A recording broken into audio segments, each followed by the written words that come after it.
Welcome to SwitchCorner, my name is Alex. Today we're going to be taking a look at KLONOA Phantasy Reverie Series on the Nintendo Switch, and this one released a little while back on the Switch. I was hoping to see a patch, nothing has happened, so we're finally going to be taking a look. So with that, hit subscribe, but join us here for reviews and deals near daily, and let's get started.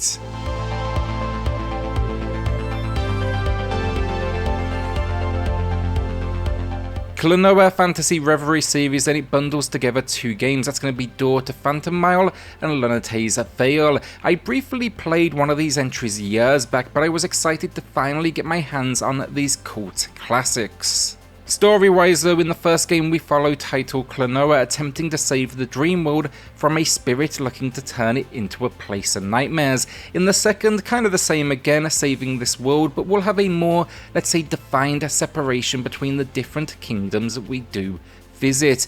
My favourite though being a theme park styled one. It's simple enough stuff, but I really enjoyed it and I found the cast incredibly likeable.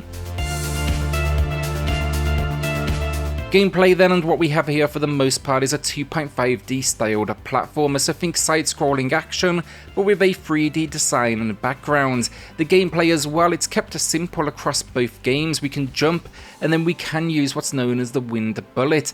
This is our weapon, but instead of simply destroying foes, it actually typically picks them up. The reason we want to pick them up though, we can use them for a double jump mechanic. We can also throw them at, let's say, switches or other enemies. Found it really unique that while it is in 2D as well, we can actually face the foreground and the background and throw items or enemies in that sense as well. Really like this because it added an extra layer to its design in it, the sense of, think switches or collectibles, they could be extremely well hidden. Along the way as well, the game opens up to items which we can grab and kind of fling ourselves from. There's enemies that can resist our wind bullet, and then there's the ability to float and fly momentarily. This is actually available from the get-go as well, but it's rarely required in the opening few scenarios. It's of course then packed full of collectibles, from puzzle pieces to characters that need saving to stars and items hidden in eggs. The second game, and naturally it pushes things further. There are a few 3D moments in the first, but we get many more here. Think a water skiing section or a snowboarding section. The latter in particular, I loved. It gave me Snowboard Kids vibes for anyone that remembers that release. They are really good fun though, even if the camera, it did get a little wonky in these moments on occasion. The game's difficulty options then, we get both easy and normal, and this it's relating to lives and hearts. Hearts are essentially your damage meter, and in normal mode you're not only going to get less hearts, but also you will take more damage from an enemy hit.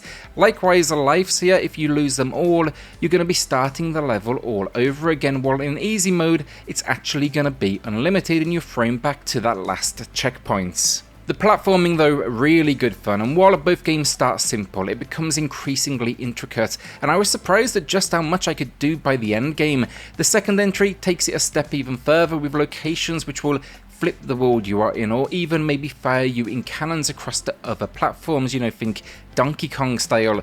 The second game overall is a great extension as well of what you enjoy from the first, but they make some minor tweaks that, it definitely makes it feel like that general step up.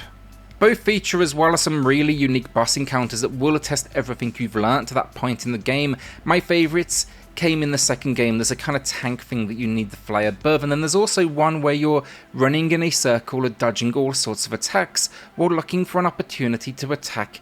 There's basically a big target marker on the back of their body.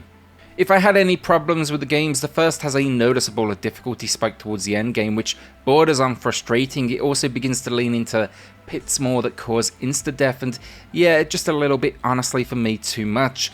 Then this also bleeds over to the second game as well, and you do notice a few extra checkpoints. They would have definitely been beneficial. Then in the second game, there's a need to revisit some locations more than once to reconfront enemies, and look, sure, the locations, they do change, as does the level design, but there's something about seeing on the overworld map backtracking that impacts, that personal sense of progression. Finally, for both games then, we've got to talk about the frame rate issues.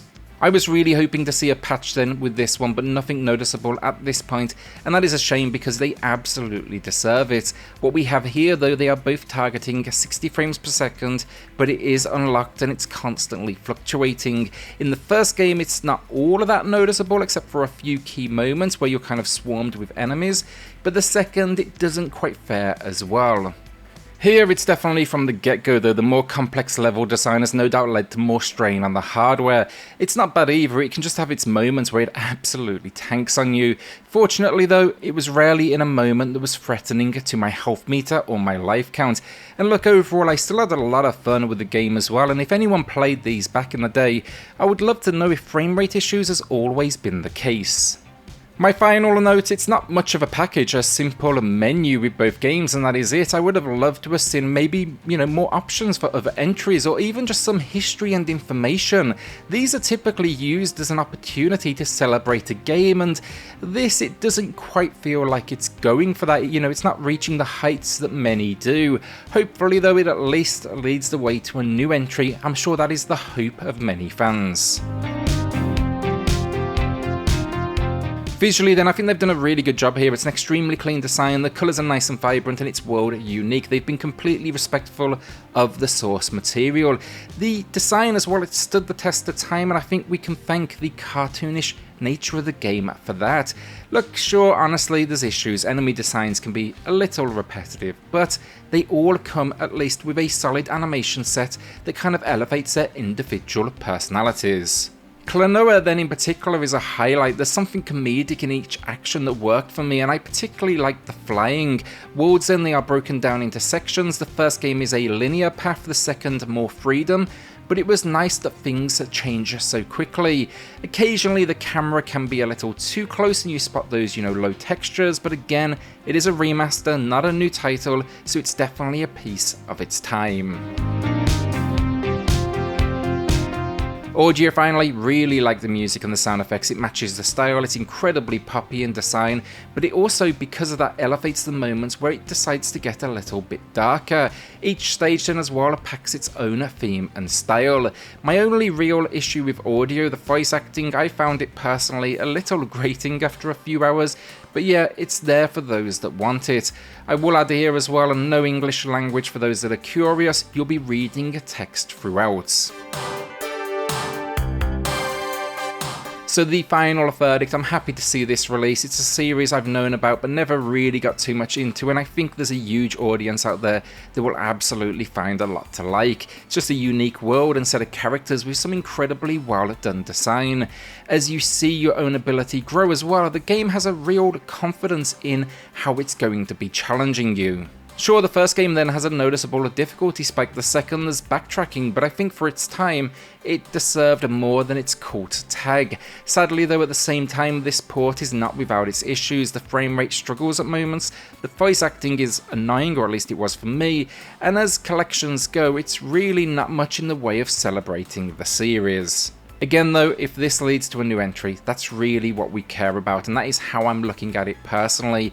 Even with the issues as well, I can't deny I had a huge amount of fun with it, and I regret not playing these games sooner. With that in mind, it's a good 7 out of 10 from me today, but a quick patch or two could quickly elevate this one into being one of the best genre entries on the system.